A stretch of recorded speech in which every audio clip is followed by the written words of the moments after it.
did you survive? Your life is a thread.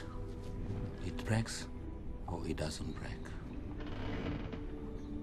Before I traveled in a ship like this, I was a prince. In many ways, not unlike you.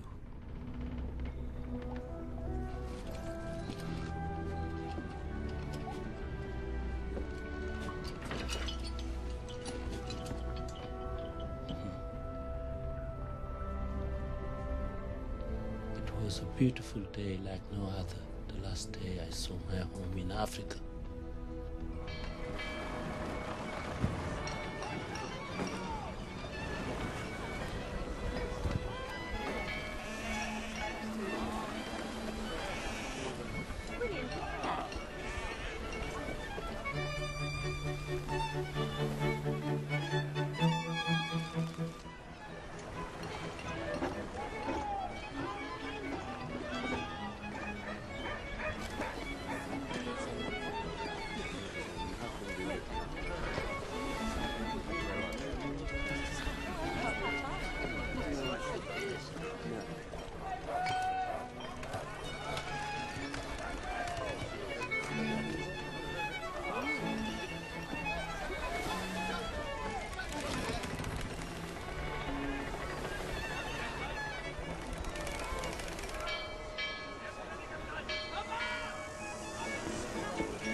Would you stop the music, please? Thank you. Ladies and gentlemen, I hope you have enjoyed our little tour of the estuary. But now our sergeant is almost over, I have a confession to make. This trip wasn't purely arranged to reward those MPs who have supported me in the past year, nor am I the only sponsor. What's he doing up there? Ladies and gentlemen, this is a slave ship, the Madagascar. It has just returned from the Indies, where it delivered 200 men, women and children to Jamaica. When it left Africa, there were 600 on board. The rest died of disease or despair. That smell is the smell of death. Slow, painful death. Breathe it in. Breathe it deeply. Take those handkerchiefs away from your noses. There now. Remember that smell. Remember the Madagascar. Remember that God made men equal.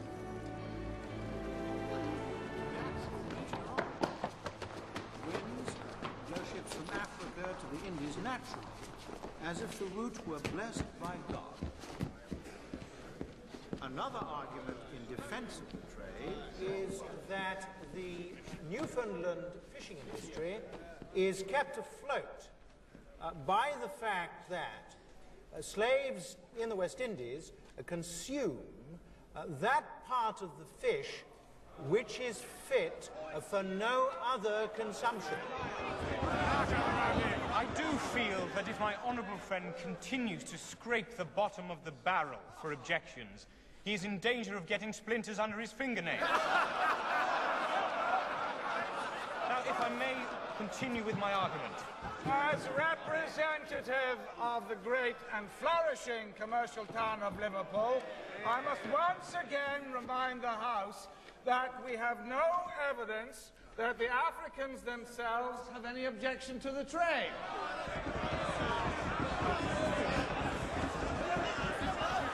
I have here an account written by Mr. Clutterbuck, which states that most slaves in the Indies have a snug little garden with plenty of pigs and poultry. There are many poor families in Liverpool who do not have as much. Which is why, apart from a few mendicant physicians and itinerant clergymen, the ordinary people of Britain are not at all exercised by the whole issue of slavery. My honourable friend, the member for Liverpool, seeks evidence of people's concern. In the past year, I and my itinerant clergyman friends have been gathering just such evidence. We have taken a petition calling for the abolition of the slave trade to all the great cities of this country. It has been signed by over 390,000 people.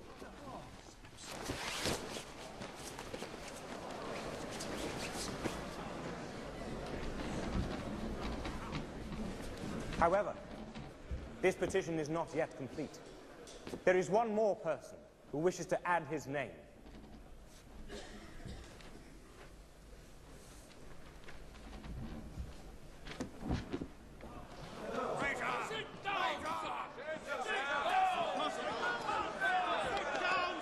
Do something.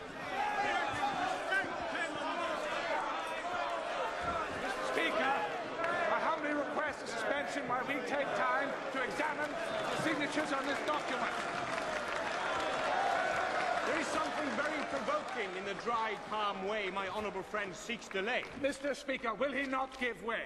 Is the desolation of Africa suspended? Please, gentlemen. Is the work of death suspended? You bring petitions into the House of Commons. Mr. Speaker, we As cannot if this insult country forebearers of should heaven be with more ruled delay. by the rule of the mob rather than its natural rulers. Order! The rule of paper reeks of rebellion. No matter how loud you shout, you will not drown out the voice of the people!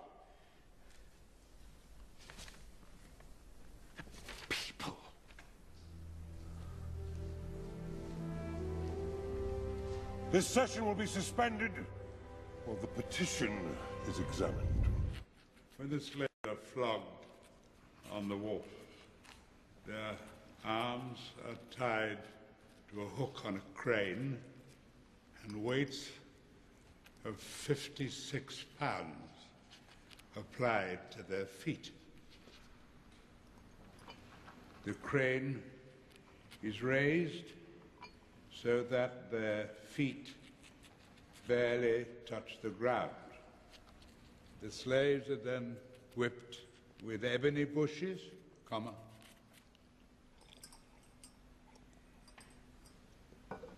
to let out the congealing blood.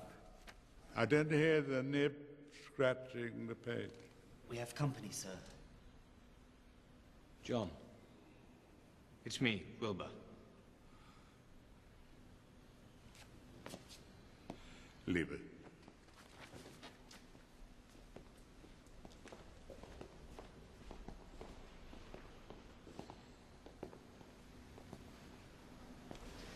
They only told me your sight was fading. Well, now it's faded altogether. I never did things by halves. God decided I'd seen enough. So it's true. What's true? Writing your account. I wish I could see your face. How are you looking? Same. Still too thin. A little fatter lately. Oh, she feeds you well then, this wife of yours? She's given me an appetite. An appetite to change things?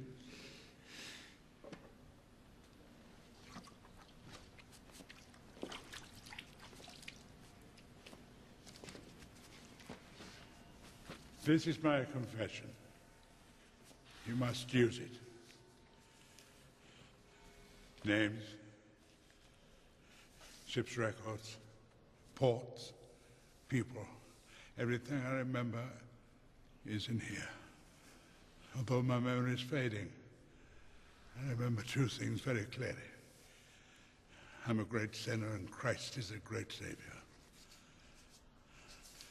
You must publish it. Blow a hole in their boat with it. Damn them with it. I wish I could remember all their names. My 20,000 ghosts. They all have names. Beautiful African names. We call them with just grunts, noises. We were apes. They were humans.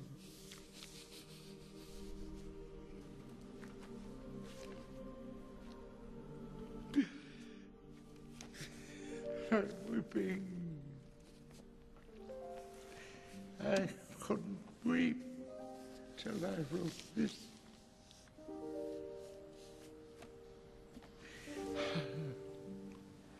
I once was blind, but now I see. Didn't I write that too? Yes, you did. Well, now at last it's true.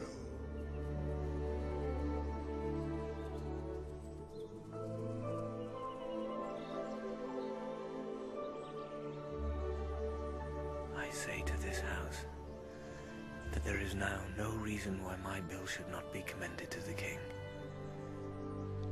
And I urge my honourable friends to vote once and for all for the abolition of the slave trade throughout His Majesty's empire. They're taking the vote.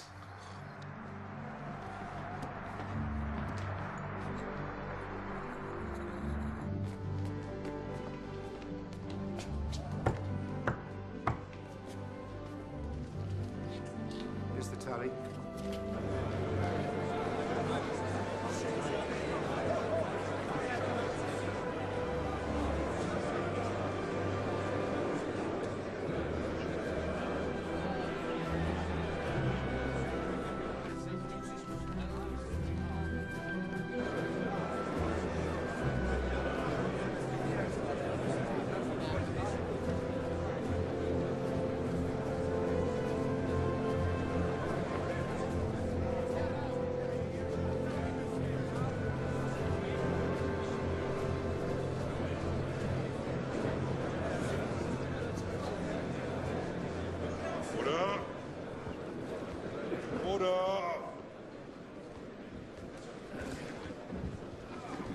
On the Home and Foreign Slave Trade Act, the unamended bill calling for the abolition of the slave trade throughout the entire British Empire.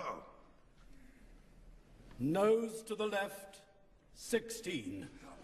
Ayes to the right, 283.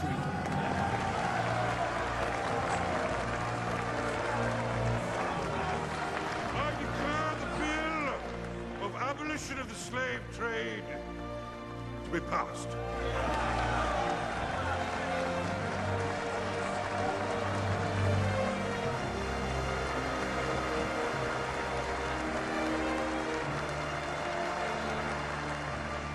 Noblesse oblige.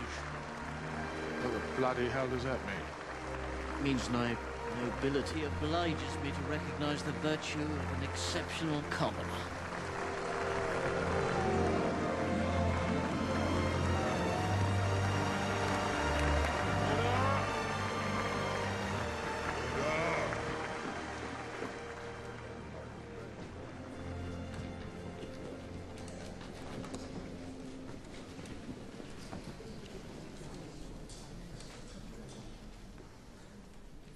When people speak of great men, they think of men like Napoleon, men of violence. Rarely do they think of peaceful men. But contrast the reception they'll receive when they return home from their battles. Napoleon will arrive in pomp and in power, a man who's achieved the very summit of earthly ambition. And yet his dreams will be haunted by the oppressions of war. William Wilberforce, however, will return to his family, lay his head on his pillow, and remember, the slave trade is no more.